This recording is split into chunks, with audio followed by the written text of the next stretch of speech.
As the Acting Premier said, 23,679 tests yesterday. That's now well over 600,000 tests since the start of this particular outbreak. And my thanks to everybody who's come out to get tested over the last 2.5 weeks. It is so important now that we maintain that testing discipline and that we have as much information as possible, particularly with these new community cases we've identified in the last 24 hours.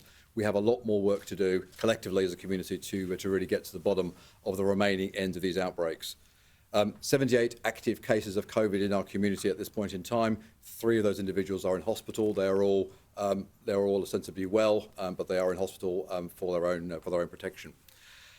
We have cleared 1,500 primary close contacts in the last 24 hours, and we've reduced the number of our public exposure sites from over 350 to around 180. And again, the number of exposure sites will continue to go up and down as we identify further information, particularly with this new family in Reservoir and potentially the information from the family in Queensland.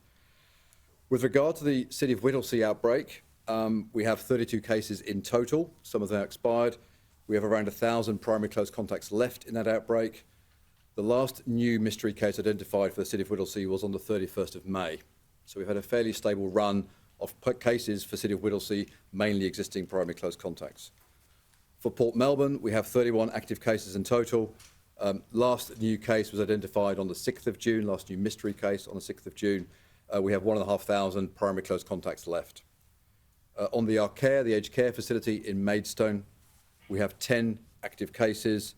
The last new case identified there was the 7th of June. We have around 1,000 primary close contacts currently isolating. I think particularly my thanks to the whole team working to support the Arcare aged care unit. There's a large group of people from our health services, VARC, Arcare itself, and of course our own public health teams, providing a lot of support to that very sensitive location. It's an absolute priority for us to ensure we continue to support those residents as we complete that isolation period over the next week or so. And then in West Melbourne, the Delta case, we have 15 active cases. Again, the last new mystery case was identified on the 7th of June. We have around 1,400 primary close contacts currently isolating for that outbreak.